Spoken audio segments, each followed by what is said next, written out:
So, how good is Legends of Runeterra? Well, Riot Games' foray into the now saturated digital card game genre is an interesting one. Essentially, Riot is attempting to take the best elements from a lot of other card games that they feel work, while eliminating the systems they feel don't work at all. The result is something that's actually pretty cool. So, let's talk about my first impressions with the game personally, after playing a bit in both preview patches. I'll mention a few things about gameplay in this video, but the main focus will be my first impressions. Quickly before we jump in though, I'm very interested in making more content for Legends of Runeterra, so if that's something you guys want to see, let me know by hitting the like button below and leaving a comment. Without any further ado, let's jump into it. To start things off, I'll say the same thing that a lot of others have said already. This game is absolutely a blend of Hearthstone and Magic the Gathering more than anything else. But there are a few details that remind me of certain elements from other card games. I'll start by touching a little bit on the different systems that Runeterra has going on as far as the gameplay goes. Runeterra has a selective Mulligan system, just like in Hearthstone, except your opening hand consists of 4 cards whether you're going first or not, as opposed to 3 cards for going first in Hearthstone and 4 cards for going second. There's also no coin or other catch-up mechanic that helps out the player going second because both players can play cards during every turn of the game. The mana system is also similar to Hearthstone, where you're guaranteed mana every turn. But there is an additional bank of mana you have called spell mana, which any unspent mana you had at the end of a round is converted to. But spell mana will only be used to cast spells. I just want to say that the game board itself is beautiful. Very appealing, but also very League of Legends. And what I mean by that is there's a certain aesthetic that League of Legends adheres to. How the environment looks, the character design, things like that. And since this is a card game based in the League of Legends universe, Riot wants to stay true to the look of League of Legends, but on a game board for collectible cards to be used on. Riot's auto battler, Teamfight Tactics, also adheres to this. But what's funny about the look of this particular game board, and this is something I personally didn't realize until fairly recently, is that it actually looks pretty similar to Artifact's game board. In particular, the poros that basically replace the 2 imps, Lux and Noro, from Dota that would hang out next to your deck of cards on the game board.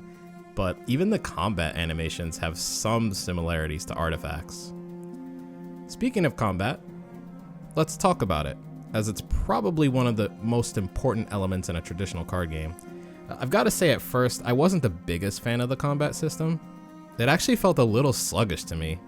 But I think I have to keep in mind that I come from Eternal, a game very similar to Magic, but with a much faster and more streamlined pace when it comes to how turns are played out. So combat can be extremely fast in that game. But the more I played it, the more I liked it, and combat is actually very fluid. Not quite as fluid as Eternal, I'd say, but still much better than Hearthstone.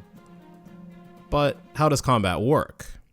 Well, Riot has taken some elements from Hearthstone, but this is where the game feels closer to Magic the Gathering. Combat is still a mix of the two though, at the end of the day. So damage to units is permanent in this game, just like in Hearthstone, but the defender chooses how damage is distributed, just like in Magic the Gathering. So there's no attacking your opponent's minions with your minions like in Hearthstone.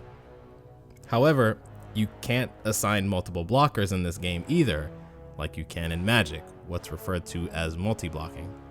Only one unit can block at a time.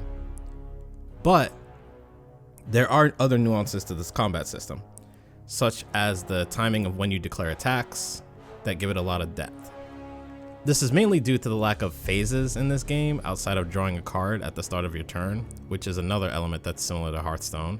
But I think Legends of Runeterra does a better job on their combat system.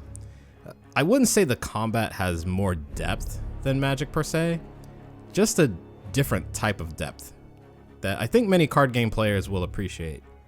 I don't want to spend too much time on the combat system, just know that it's a lot more strategic than it looks, especially when you take other gameplay elements into account, like how each player gets a response window in order to react to a card that the other player played.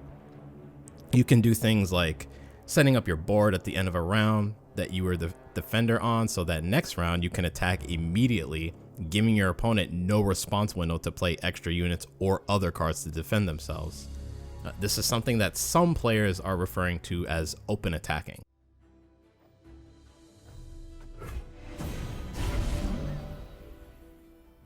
Let's talk about the champions in Legends of Runeterra, because you can't talk about a League of Legends card game without talking about the champions of League of Legends. Champions are basically the legendary cards in this game in terms of a card's rarity. There's a cool mechanic regarding champion cards in that if you meet certain requirements, that champion card will level up into a more powerful version of itself.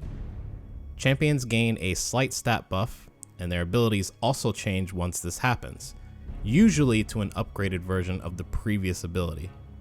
This is similar to the evolve mechanic for follower cards in Shadowverse, except there are no evolution points that you spend in order to evolve.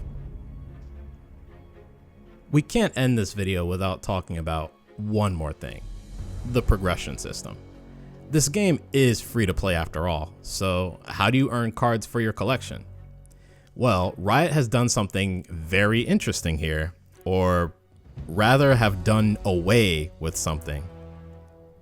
There are no card packs. Yeah, absolutely none at all. Instead, they've opted for a system that is, once again, a mix of Hearthstone and Magic the Gathering Arena. There are shards you can use to craft cards, which is the equivalent of dust in Hearthstone, or shiftstone if you're coming from Eternal.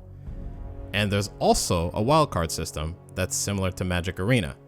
So, if you can't buy packs, how do you earn shards and get wildcards? Well, you can earn them by gaining experience points through various systems in the game just by playing. For example, there's a system where you can choose from one of the 6 regions in the game, and as you gain experience points for playing, the region you've chosen will level up, and you'll earn wildcards. Actual cards specific to that region, and shards you can use to craft cards. All of this will be inside of treasure chests and bundles. And you can change regions at any time if you want to level up a different region to earn some of its cards. You do have to go through an initial prologue stage though before you can choose a region, but the prologue works the same way, so you'll be earning loot throughout that stage as well. There's also a weekly vault system, which is separate from the region you've picked. You earn experience for playing the game and are able to level up your vault as well. Each week, the vault will open and you can claim the loot that you've earned, which also consists of shards, wildcards, and actual cards. The higher level your vault, the better the loot, of course. Just like when leveling up your regions, the loot you earn comes in the form of cards and crafting materials to make cards. Now, it's tough to say how generous this system will be towards new players right now, since closed beta hasn't started yet at the time of this video. Especially since there will be some limits placed on how much you can earn through the game's expedition mode. I won't spend too much time on expedition, but it's essentially Runeterra's version of a draft mode where you draft from one of 3 different sets of cards, and there are synergy picks, non-synergy picks, where you can add another strategy to your draft deck, and of course there are the champion picks. It's a ton of fun, by the way. Anyway, that decision to place those limits that I mentioned was made because Riot doesn't want this game to be purely pay to win, where you just buy a ton of in-game currency and craft the cards you want, which can lead to stale metas very quickly, which is something else they're trying to prevent. And similar limitations will be in the actual store as well, where there will be a cap on how many wildcards you can buy within a certain time period. This rewards the grinders at some level, but it does leave me a little concerned that this system will shut out the whales of the card game community, who are basically the people that have money to burn to instantly buy the things they need in order to craft any cards they want for their deck. But it's an interesting approach, and something they've said they're open to making adjustments on. I don't know if this is the best way to prevent metas from getting too stale too quickly, but I'm the type of person that wants to see this play out first before any changes are made. So overall, yes, Legends of Runeterra is quite good. In my personal experience, the more I played it, the more I loved it, and I'm looking forward to closed beta starting. There's a lot of potential here if Riot does things the right way. It's setting out to be a mix of the best of what multiple card games in this market have to offer, and that's what the game is shaping out to be so far. But that's all of my first impressions that I had on Legends of Runeterra. If you liked the video, again, feel free to give a like below. If you don't want to miss out on any future content, subscribe to the channel, and don't forget to hit the notification bell so you're guaranteed to never miss a video when it comes out. I'll also be streaming Legends of Runeterra on Twitch once closed beta starts, so feel free to follow me there as well. Link is in the video description below.